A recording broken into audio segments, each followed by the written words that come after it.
Pondok Pesantren Al-Islami Nurul Anwar sudah siap menerima pendaftaran santri baru ajaran 2026-2027 tingkat SD, SMP, SMA, Ula, Ustadz dan Ulya. Pesantren kami adalah pesantren yang lengkap, yang ada pelajaran umumnya dan juga ada pelajaran agamanya. Dan siapa tahu ada yang anaknya atau siapa saja kepingin sekolah belajar di pesantren kami terima dari tingkat SD, SMP, SMA, Ula, Ustadz, Ulya, yakni kami terima dari umur 7 tahun. Dan kami juga membuka pendaftaran umrah untuk bulan Ramadan. Ada yang 1 bulan, itu harganya 35.900.000 1 bulan full. Siapa tahu ada yang kepingin berumrah di bulan Ramadan selama 33 hari, harganya 35.900.000. Siapa tahu ada yang berminat, maka insya Allah kami siap membantunya. Dan juga kita buka umrah bulan Syawal setelah Ramadan 12 hari perjalanan pesawatnya MH Malaysia. Kita buka dengan harga Rp29.700.000. Rp29.700.000 plus Taif, digratiskan untuk ziarah ke kota Taif. Siapa tahu ada yang berminat, maka segera mendaftar supaya bisa mendapatkan porsi seat keberangkatan di bulan-bulan tersebut. Baik, marilah kita sambung pelajaran kita. Sampai mana sekarang? Keterangan sholat tahiyatul masjid. Masih berkaitan dengan sholat tahiyatul masjid. Sholat tahiyatul masjid. Silakan dibaca. Halaman 83. Ya.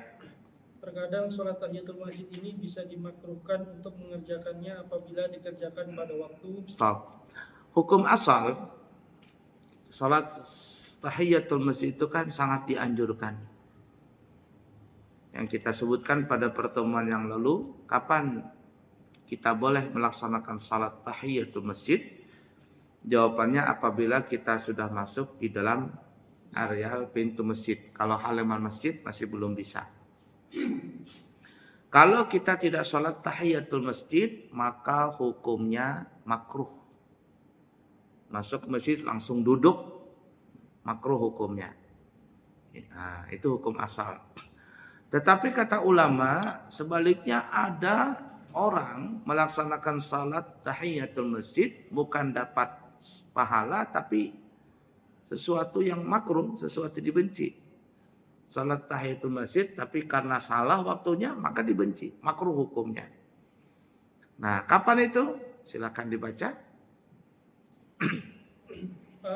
Apabila sholat jamaah sudah dekat untuk dilaksanakan, yang sekira-kira kalau dia mengerjakan sholat tahiyatul masjid, maka dia akan tertinggal fadilah mendapat pahala takbiratul ihram. Tinggal 1 menit lagi. Iqamat dikumandangkan. Dia sholat tahiyatul masjid. Kira-kira cukup nggak 1 menit itu? Nggak cukup. Kalau seandainya dia melaksanakan sholat tahiyatul masjid dan imam takbiratul ihram, Allahu Akbar, gara-gara sholat tahiyatul masjid, dia ketinggalan fadilah keutamaan takbiratul ihram beserta imam, maka sholat tahiyatul masjidnya itu hukumnya makruh. Artinya dalam kondisi seperti itu kita sudah datang kurang lebih 1 menit lagi, jangan sholat tahiyatul masjid, berdiri aja kita cukup berdiri, jangan duduk.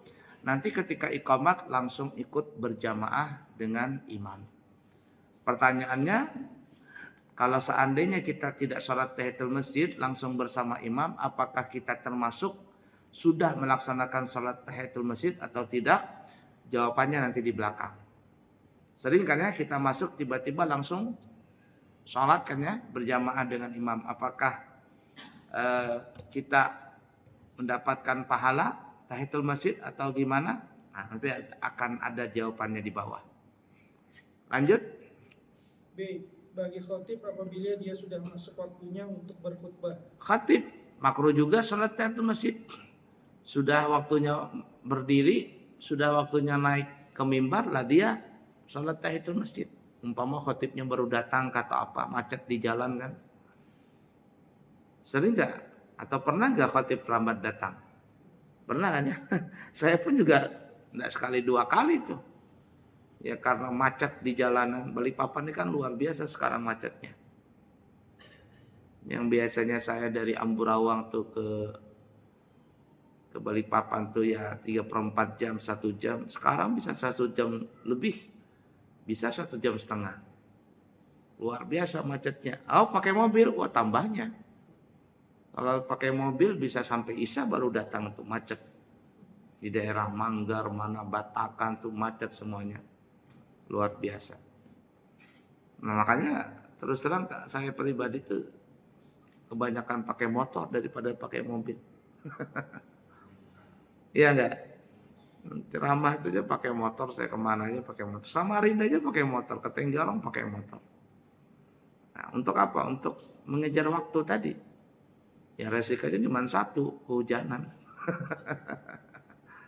Kalau kehujanan selesai sudah. Dan terus terang saya pribadi sering pulang dari Balikpapan ke pesantren itu hujan-hujanan sering. Ya, basah-basahan sampai di pesantren sudah langsung masuk angin. Ya, gitulah resikonya. Nah, khatib terlambat datang, sudah waktunya berkhutbah. Kata khatib, tunggu ya, aku mau salat tahiyatul masjid dulu. Makruh hukumnya. Jamaah gelisah nanti. Langsung aja naik ke mimbar, langsung berkhutbah, tidak ada masalah. Mudah dipaham kira-kira?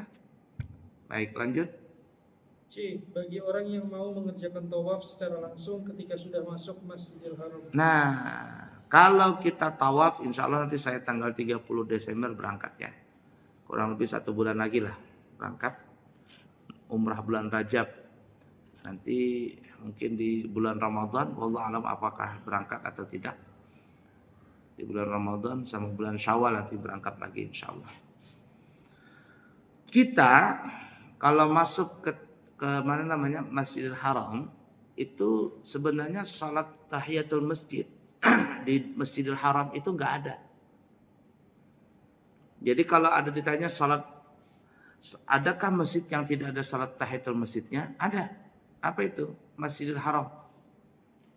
Sebenarnya Masjidil Haram itu nggak ada salat tahiyatul masjid. Nah gantinya apa? Gantinya adalah tawaf. Adalah tawaf. Nah tapi kalau seandainya kita mau tawaf manusianya berjubel begitu banyaknya. Nah bagaimana kita? Ya kalau ada kesempatan salat tahiyatul masjid kata Imam Nawawi salat saja tahiyatul masjid. Ya. Dan terus terang saya di Masjidil Haram itu agak susah untuk iktikaf. Kenapa? Karena sering diusir. Ruh katanya. Jalan-jalan. Kita berhenti sedikit, diusir. Apalagi kalau di area kita mau area-area dekat tawaf tuh susah sudah situ. Kalau kita mau iktikaf cari yang di dalam-dalam, yang tempat memang ada ruangan untuk sholat begitu. Aman sudah kita di situ. Biar tidur gak apa-apa. Berjam-jam di situ gak apa-apa. Tapi kalau kita mau itikaf atau berhenti di area jalan begitu, di area orang mau tawaf, di tempat orang jalan begitu, gak bisa kita. Sedikit kita berhenti diusir kita sama askar. Roh katanya. Ya, jalan katanya. Gak bisa berhenti kita. Nah, kalau yang mau itikaf banyak itu ya enaknya di Masjid Nabawi santai begitu. Nah, ala kulli hal. Nah, jadi kata ulama kalau kita masuk Masjidil Haram, kita mau tawaf langsung, itu tidak ada salat tahiyatul masjid, makruh hukumnya, langsung saja. Langsung saja, dan itu yang biasanya saya ajarkan ke jamaah. Kalau kita sudah masuk pintu Masjidil Haram, saya akan bilang Bismillah, Bismillah. Bismillahirrahmanirrahim, Bismillahirrahmanirrahim. Langsung baca doa. Allahumma salli ala Sayyidina Muhammad. Ikutin semuanya. Wa ala ali Sayyidina Muhammad. Allahumma ftahli abwaba rahmatik. Ikut semuanya baca doa. Baru saya ajarkan aku niat, bernazar, beritikaf. selama aku berada di Masjidil Haram ini, ikutin jangan saya, lillahi ta'ala, i'tikaf sudah. Jadi ketika kita masuk itu langsung aja niat i'tikaf, bahkan ditingkatkan. Niatnya itu bukan niat sunnah tapi niat nazar, supaya pahalanya i'tikafnya jadi pahala nazar.